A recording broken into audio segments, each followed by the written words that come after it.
ప్రభుత్వ పాఠశాలను బాగుపడాలనుకుంటే మీరు గత ప్రభుత్వం అని విమర్శ పెట్టారు. ఏమని విమర్శ పెట్టారు? విద్యారంగాన్ని గాలికి వదిలేసింది, వైద్య రంగాన్ని గాలికి వదిలేసింది, ఇంకా చాలా రంగాన్ని గాలికి వదిలేసింది అని మీరు విమర్శ పెట్టారు. మీరు విమర్శ పెట్టారు కనుక ప్రజాపాలన పేరు మీద మీరు అధికారంలోకి వచ్చారు. మీరు అధికారంలోకి రావడానికి భావజాలపరమైన ఆలోచన చేసినటువంటి టీచర్లు మేధో రంగం కూడా ఉంది కదా. ఆనాటి ప్రభుత్వం ప్రజా వ్యతిరేకమైన ప్రభుత్వం అనుకున్నప్పుడు ఆ ప్రజా వ్యతిరేకమైన ప్రభుత్వం అనే భావజాల ప్రచారాన్ని చేసిన మేధో కృషిలో ఎవరు భాగమయ్యారు? టీచర్లు భాగమయ్యారు. మరి అలాంటి టీచర్ల కృషి వలన, ఎందరో ప్రజల కృషి వలన అధికారంలోకి వచ్చిన తర్వాత 2.5 సంవత్సరాలు దాటిపోయింది, 3 సంవత్సరాల దగ్గరికి వస్తుంది. 33 మంది డిఈఓలను పెట్టలేరా మీరు? 612 మంది ఎంఈఓలను పెట్టలేరా? ఖాళీ ఉన్న హెడ్ మాస్టర్ ప్రమోషన్లు ఇచ్చి హెడ్ మాస్టర్లని అన్ని స్కూళ్ళకి హెడ్ మాస్టర్ను పెట్టలేరా? మీరు వ్యాయామ విద్య కోసం ఒక యూనివర్సిటీ నెలకొల్పాలంటున్నారు. సంతోషం, పెట్టండి, చాలా మంచిది. ఒక యూనివర్సిటీ పెట్టి మొత్తం అందరిని, అన్ని కాలేజీలు, వ్యాయామ కళాశాలని, ఫిజికల్ ఎడ్యుకేషన్ కాలేజ్ అన్నిటినీ దాని కిందికి తీసుకొచ్చి భారతదేశంలో ఉన్నటువంటి అద్భుతమైన ఆట నైపుణ్యం, క్రీడా నైపుణ్యాన్ని ఈ ప్రపంచం ముందు చాటండి. మేము అభినందిస్తున్నాం, మేము వెల్కమ్ చేస్తున్నాం. సేమ్ టైం ప్రతి పాఠశాలలో ఒక వ్యాయామ ఉపాధ్యాయుని నియామకం చేస్తేనే కదా నీ వ్యాయామ యూనివర్సిటీలోకి విద్యార్థుల ప్రవేశం వచ్చేది. ఎక్కడి నుంచి వస్తారు వీళ్ళు? ప్రభుత్వ పాఠశాల నిర్మాణం చేయాలి, ప్రభుత్వ పాఠశాలకి గ్రౌండ్ నిర్మాణం చేయాలి, వ్యాయామం చేయడానికి కావలసిన పరికరాలను సప్లై చేయాలి. దానికి పరికరాలను సప్లై చేసిన తర్వాత వాటిని ఉపయోగించడానికి కావలసిన నైపుణ్యం కలిగిన ఒక పీఈటీని, ఒక పీడీని స్కూల్లో పెట్టాలి. ఎంతమంది? నేను వస్తూ నా క్లాస్మేట్ పీడీగా పనిచేస్తున్నాడు. నేను అడిగాను, ఎంతమంది ఖాళీ ఉన్నాయి, ఎన్ని పోస్టులు ఖాళీగా ఉన్నాయని అడిగాను. 2800 పీఈటీ పోస్టులు ఖాళీగా ఉన్నాయంటుంది. ప్రభుత్వానికి తెలియదా ఎంతసేపు ఇది చేయడానికి? కనుక నీ పర్యవేక్షణ లోపం ఇక్కడ ప్రాబ్లం ఉన్నది. ఆ ప్రాబ్లాన్ని సరి చేయకపోతే ఈ విద్యారంగం సంక్షోభం నుంచి బయటపడడం అనేది సాధ్యం కాదు. ఇక చాలా విరివిగా నైపుణ్యం గురించి మాట్లాడుతున్నారు రేవంత్ రెడ్డి. స్కిల్ యూనివర్సిటీ పెట్టాడు, సంతోషం. ఆ స్కిల్ యూనివర్సిటీని ఒక పెద్ద ఆయనకు అప్పచెప్పాడు. ఒక బడా బూర్జువా ఎవరైతే ఉన్నారో ఆ బూర్జువాకి అప్పచెప్పాడు. సరే, ఆ బూర్జువా ఎవరిని తయారు చేస్తాడు? మహేంద్ర కంపెనీలో లేదా టాటా, బిర్లా, రిలయన్స్, అంబానీ, ఆదాని వాళ్ళకు కావలసిన నైపుణ్యులను తయారు చేసి వాళ్ళు అందుకుంటారు. సమాజానికి అందించడం కాదు. ఎట్లయితే పివి నరసింహారావు నవోదయ పాఠశాల పెట్టి, గురుకుల పాఠశాల పెట్టి క్రీమును తయారు చేశాడు. ఆ క్రీమును తయారు చేసి ఎక్కడికి పంపించాడు? ఈ దేశ ప్రజల దగ్గరికి పంపించలే, విదేశాలకు పంపించాడు. ఇప్పుడు ఆ స్కిల్ యూనివర్సిటీ నుంచి వచ్చే వాళ్ళు రేపు ఎక్కడికి పోతారో చూద్దాం మనం. సరే, స్కిల్ యూనివర్సిటీ పెట్టాం. మరి స్కిల్ యూనివర్సిటీ పెట్టి నిరంతరం విద్యార్థులు స్కిల్ లేదు అని అంటూ ఉన్నాం. స్కూల్ నుంచి మొదలు పెడితే యూనివర్సిటీ వరకు స్కిల్ లేదు. ఎస్, నేను ఒప్పుకుంటున్నాను, 100% ఒప్పుకుంటున్నాను. నేను మనం కేవలం సర్టిఫికెట్లు మాత్రమే ఇస్తున్నాం. 1946లో doctor BR Ambedkar republican party పెట్టినప్పుడు ఆ రిపబ్లికన్ పార్టీ మేనిఫెస్టో రాస్తూ ఆయన ఒక మాట చెప్పాడు. నేను చాలా విరివిగా ఈ మాట చెప్తూ ఉన్నా. 46 అంటే ఎన్ని సంవత్సరాల కిందట? 80 సంవత్సరాల కింద. 80 సంవత్సరాల కిందట అంబేద్కర్ రాసిన మాట ఏమిటో తెలుసా? యూనివర్సిటీల గురించి, భారతదేశంలో ఉన్న విశ్వవిద్యాలయాలు గుమస్తాలను తయారు చేస్తున్నాయి, మేధావులను కాదు అన్నాడు ఆయన. 80 ఏళ్ళ తర్వాత కూడా నేను యూనివర్సిటీ టీచర్గా నేను గుమస్తాలని కూడా కాదు, కానిస్టేబుల్ని తయారు చేస్తున్నాను. నేను ఒక ఇంటరాక్షన్ పెట్టాను మా పిల్లలు. ఫస్ట్ ఏదో ఇక్కడ విప్లవ శ్రీనిధి అని ఒక అమ్మాయి ఉంది, జర్నలిజం ఫస్ట్ ఇయర్ అమ్మాయి, ఇక్కడనే కూర్చొని వీడియో తీస్తుంది, మా యూనివర్సిటీ అమ్మాయి. పెట్టి ఇంటరాక్షన్ పెట్టినప్పుడు ఒక 500-600 మంది విద్యార్థులు ఉన్నారు. ఐఏఎస్ ప్రిపేర్ అయ్యే వాళ్ళు ఎంతమంది ఇందులో చేతులు ఎత్తండి అన్న. ఒక్కడంటే ఒకడు చేతులు ఎత్తలేదు. గ్రూప్ 1 ప్రిపేర్ అయ్యే వాళ్ళు ఎంతమంది చేతులు ఎత్తండి అన్న. ఒక 5-6 మంది చేతులు ఎత్తారు. కానిస్టేబుల్ ప్రిపేర్ అయ్యే వాళ్ళు ఎంతమంది చేతులు ఎత్తండి అని అందరూ చేతులు ఎత్తారు. This is our 109 Usman university legacy. ఇది వాళ్ళ తప్పు కాదు. అంటే మన సమాజంలో కాన్ఫిడెన్స్ లెవెల్ కూడా మనం వాళ్ళకి ఇవ్వలేకపోతున్నాం. ఒక విద్యార్థికి కాన్ఫిడెన్స్ లెవెల్ ఎక్కడి నుంచి రావాలి? స్కూల్ నుంచి రావాలి. అంటే టీచర్ జాగ్రత్తగా మౌల్డ్ చేసి ఒక నైపుణ్యాలు పెంచి, మాట్లాడే నైపుణ్యం, రాసే నైపుణ్యం, ప్రతి సమాజంతో మసులుకునే నైపుణ్యం, ఇవన్నీ ఎక్కడి నుంచి వస్తాయండి? స్కూల్ నుంచి వస్తాయి. ఒకేసారి యూనివర్సిటీలో నేర్పిస్తున్నావు అంటే ఒక విద్యార్థికి కాన్ఫిడెన్స్ లెవెల్ పెంచేది ఎవరు అంటే టీచర్.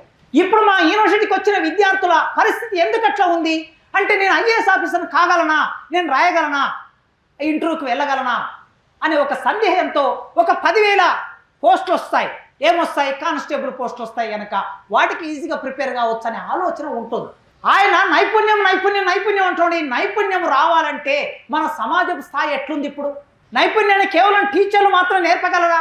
టీచర్ల ద్వారా మాత్రం నైపుణ్యం వస్తుందా? అసలు టీచర్కు నైపుణ్యం ఉండాలి మొట్టమొదలు. ఇవాళ పరీక్ష పెడితే ఎంపిక విధానం అనేది, మన టీచర్ల ఎంపిక విధానం ఎంత అశాస్త్రీయంగా ఉన్నది. నా దృష్టిలో అయితే టీచర్ ఎంపిక కోసం పెడుతున్న పరీక్ష మొత్తం అశాస్త్రీయ. ఏ ఉద్యోగం కోసం ఎలాంటి ఎగ్జామ్ అయినా పెట్టుకోవచ్చు, కానీ టీచర్కు ఏం లక్షణాలు ఉండాలి? మీరందరూ బీఈడీలో చదువుకున్నారు కదా, శ్రవణం బాగా వినే లక్షణం ఉండాలి, బాగా మాట్లాడే లక్షణం ఉండాలి, బాగా రాసే లక్షణం ఉండాలి, బాగా చదివే లక్షణం ఉండాలి. ఈ 4 లక్షణాలు టీచర్కు ఉండాలని, ఈ 4 లక్షణాలు విద్యార్థికి ఉండాలని మీరు బీఈడీ చేసేటప్పుడు ఈ నిపుణులన్నీ నేర్చుకుంటారు కదా. ఇవన్నీ నేర్చుకున్న మనం ఈ అన్నిటిని ఎవరికి? విద్యార్థిలో ప్రోధి చేయాలని కదా. మరి విద్యార్థిలో ప్రోధి చేయాలంటే అసలు రాసే నైపుణ్యం, డిఎస్సి పెట్టేటప్పుడు రాసే నైపుణ్యం ఎక్కడైనా ఉందా? మల్టిపుల్ క్వశ్చన్స్ వచ్చేసాయి. మేము పీజీ ఎగ్జామ్ రాసిన రోజు, మీరు పీజీ ఎగ్జామ్ రాసిన రోజు డిస్క్రిప్టివ్ ఉండేది. ఒక విద్యార్థి ఒక స్కిల్ కలిగినటువంటి రాయగలిగిన కెపాసిటీ ఉన్న విద్యార్థి మాత్రమే ఉస్మాన్ యూనివర్సిటీకి వచ్చేవాళ్ళు.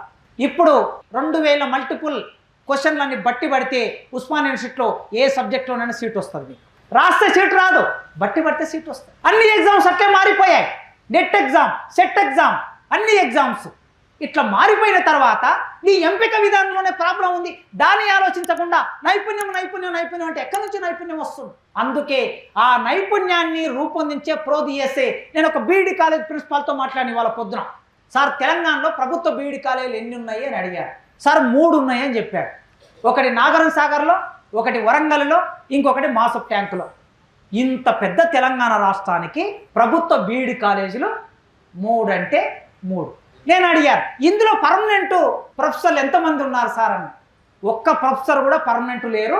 మాసప్ ట్యాంకులో బీఈడీ కాలేజీ ప్రిన్సిపల్ ఈ రోజే రిటైర్డ్ అవుతున్నారు సార్. ఇంకా ఆయన రిటైర్డ్ అయితే మొత్తం అందరూ పర్మనెంట్ వాళ్ళు పోయినట్లే అన్నాడు. This is hour Telangana situation.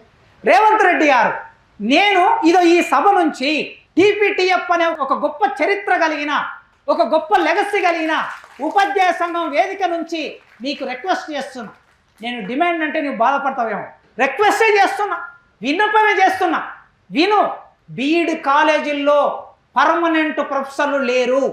నీవు అనుకునే టీచర్లు నైపుణ్యం రావాలంటే టీచర్లను తయారు చేసే శిక్షణలోనే ప్రాబ్లం ఉంది మనకి. ఆ శిక్షణ పరిపూర్తి కావాలంటే ఒక్కొక్క కాలేజీలో 20 నుంచి 25 మంది ప్రొఫెసర్లు కావాలి. అక్కడ నియామకం చేయి. తర్వాత డైట్, ఎస్జిటి టీచర్ వెళ్ళాలంటే డైట్ కాలేజీలు ఎన్ని ఉన్నాయి? పాత జిల్లాలోనే, కొత్త జిల్లాలు 33 జిల్లాలు వచ్చాయి. పాత 10 జిల్లాలోనే డైట్ కాలేజీలు ఉన్నాయి. పాత 10 జిల్లాలో డైట్ కాలేజీలు ఎవడైనా పర్మనెంట్ లెక్చరర్ ఉన్నాడా? లేడు. అవుట్ సోర్సింగ్ ఒక ఎంప్లాయీని తీసుకొని 18,000 జీతం ఇచ్చి టీచర్ను తయారు చేసే విద్యని బోధించమని చెప్తూ ఉంటే ఎట్లండి ఈ దేశంలో నైపుణ్యం వచ్చేది? ఎట్లండి ఈ రాష్ట్రంలో నైపుణ్యం వచ్చేది? ఉపాధ్యాయులకి నైపుణ్యాలు లేవు కనుక వీళ్ళ ప్రమోషన్ విధానం ఎట్లా ఉండాలి, వీళ్ళని అసెస్మెంట్ చేసే విధానం ఎట్లా ఉండాలి, వీళ్ళకి ఇంక్రిమెంట్ ఇచ్చే విధానం ఎట్లా ఉండాలని ఎడ్యుకేషన్ పాలసీలో ఏదో సార్ రాశాడు. మురళి సారు పాపం ఐఏఎస్ ఆఫీసర్కి వచ్చాడు. ఆయనకి ఈ సాధక బాధకాలు తెలియవు. ఇందులో అసలు ఒక టీచర్ని అంచనా వేయడానికి యూనివర్సిటీలో ఒక నమూనా ఉంది, ప్రమోషన్ ఇవ్వడానికి యూనివర్సిటీలో ఒక నమూనా ఉంది, డిగ్రీ కాలేజీలో ఒక నమూనా ఉంది, యూజీసీ ఆల్రెడీ ఒక నమూనాను రూపొందించి ఉంది. ఆ నమూనాను అధ్యయనం చేసి టీచర్లకు కూడా అదే నమూనాను అప్లై చేయొచ్చు. ఆ నమూనాను అప్లై చేయాలంటే అసలు టీచర్ను నిరంతరం అసెస్ చేయడానికి ఉన్న ఏజెన్సీ ఏమిటి? ఎస్సీఆర్టీ. అసలు ఎస్సీఆర్టీలో పర్మనెంట్ ప్రొఫెసర్లు ఉన్నారా? మీకు తెలుసు, నాకన్నా ఎక్కువ. టీచర్లను నిరంతరం వాళ్ళ నైపుణ్యం ఎట్లా ఉంది, వాళ్ళకు ట్రైనింగ్. ఇప్పుడు మాకు UGC academic staff college assistant professor నుంచి అసోసియేట్ ప్రొఫెసర్ కావడానికి ఒక 60 రోజులు ట్రైనింగ్ చేయాలి. 2 కోర్సులు చేయాలి, నెల 60 రోజులు. 60 రోజులు అంటే 47-48 వర్కింగ్ డేస్ వస్తాయి. 60 రోజులు ట్రైనింగ్ చేస్తేనే అసోసియేట్ ప్రొఫెసర్ పోవాలి. మళ్ళీ నెక్స్ట్ ప్రొఫెసర్ పోవాలంటే ఇంకొక 2 వీక్స్, అంటే 7 డేస్ 6 డేస్ ఒక 12 డేస్ ఇంకొక ట్రైనింగ్ చేయాలి. ఇది ఒక నమూనా ఉన్నది. మరి టీచర్లకి ఇలాంటి ఒక నమూనా రూపొందించాలంటే వాళ్ళకి ట్రైనింగ్ ఇవ్వాలంటే ఎస్సీఆర్టీ ట్రైనింగ్ ఇవ్వాలి. ఎస్సీఆర్టీ ట్రైనింగ్ ఇవ్వడానికి అక్కడే మనుషులు లేకపోతే, అక్కడే నైపుణ్యం కలిగినటువంటి మనుషులు లేకపోతే ఎవరికి ట్రైనింగ్ ఇస్తారు? అంటే దాన్ని వదిలేసి ఇప్పుడు మురళి సార్ ఆఫీసు ఎస్సీఆర్టీలోనే ఉంది అనుకుంటా కదా. మరి పాపం సార్కు రోజు అక్కడ ఉన్న విషయం తెలుస్తుంది కదా. అందుకే ఇన్ని వ్యవస్థలు ఉన్నాయి. ఇన్ని వ్యవస్థలన్నిటినీ సంక్షోభంలోకి నెట్టి పరిస్థితి ఎట్లా ఉందంటే, ఇప్పుడు మనం మాట్లాడుకున్నది గొంగడి పరిచారు, గొంగట్లో అన్నం వడ్డించారు. గొంగడి పరిచి అన్నం వడ్డిస్తే మనం ఏం చేయాలి? వెంట్రుకలు ఏరుకుంటూ కూర్చోవాలి. మారవలసింది గొంగడి మారాలి. గొంగడి మారితే వెంట్రుకలు వేరే పని పోతుంది. అన్నం దేంట్లో వడ్డించాలి? ప్లేట్లో వడ్డించాలి. మనల్ని గొంగట్లో కూర్చోబెట్టి అన్నం వడ్డించి మనల్ని అన్నం తినకుండా వెంట్రుకలు తీసేసే పనిలో మనల్ని నిమగ్నం చేస్తుంది. అంటే ఇప్పుడు మన చర్చ అంతా సంక్షోభం ఉంది అని పాలకులు మాట్లాడుతున్నారు, సంక్షోభం ఉంది అని మనం మాట్లాడుతున్నాం.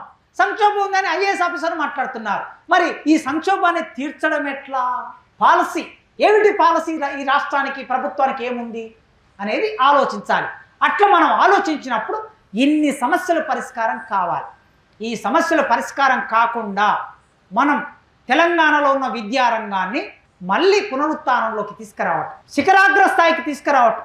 ఒకప్పుడు ఎట్లా ఉండింది అని మనం గత కాలం మేలు కంటే వచ్చు కాలం మేలు అని మన మాట చెప్పాలంటే ఆ వచ్చు కాలం ఉండాలి. ఇప్పటి వరకు నేను ఇటువైపు నుంచి వచ్చాను, కాస్త ఇటువైపు నుంచి కూడా వస్తాను, అంటే నా వైపు నుంచి వస్తాను. నేను ఎంత సిన్సియర్గా కాలేజీకి వెళ్తాను అని నా సోషల్ రెస్పాన్సిబిలిటీ ఉంటుంది. ఒకటి నేను ఇన్నాళ్ళు ఇది మాట్లాడితే నరసింహారెడ్డి సార్ ఏమంటున్నారు నాకు తెలియదు. రూలింగ్ క్లాసును ఎక్కువ పెట్టాలి, రూలింగ్ క్లాస్ మీద ఎక్కువ పెట్టకుండా మన గురించి మాట్లాడితే అప్పుడు రూలింగ్ క్లాసును తక్కువ మాట్లాడినట్లు అవుతుందని ఎవరన్నా అనుకుంటే మీరు అనుకోండి, నాకేం అభ్యంతరం లేదు. కానీ నేను ఇది మాట్లాడకపోతే సమాజంలో ఎప్పుడో ఒకసారి నేను నేరస్తునిగా మిగిలిపోవాలి పరిస్థితి ఏర్పడుతుంది. కనుక నా వైపు నుంచి నేను వస్తా. నేను ఇంత జీతం తీసుకుంటున్నా, ఇది ప్రజల డబ్బు. అంటే విద్యారంగ సంక్షోభం ఉండడానికి సామ్రాజ్యవాదులు కారణమన్నాను, రిలయన్స్ కారణమన్నాను, ఆదాని కారణమన్నాను, అంబానీ కారణమన్నాను, కేసీఆర్ కారణమన్నాను, చంద్రబాబు నాయుడు కారణమన్నాను, రేవంత్ రెడ్డి కారణమన్నాను. మరి నేనెంత కారణం నేను కూడా చెప్పాలి. నేను ఇంత జీతం తీసుకుంటున్నా, ఇది ప్రజల డబ్బు. ఈ ప్రజల డబ్బు తీసుకున్న నేను రెగ్యులర్గా కాలేజీకి సమయానికి వెళ్ళి పీరియడ్ తీసుకుంటున్నానా లేదా, 8 గంటలు కాలేజీలో ఉంటున్నానా లేదా అనే ఒక ప్రశ్న వేసుకుంటే ఈ సంక్షోభంలో ఎంతో కొంత మన పాత్ర కూడా ఉంది, దాన్ని విస్మరించకూడదు అని నేను మీ అందరికి విజ్ఞప్తి చేస్తున్నాను.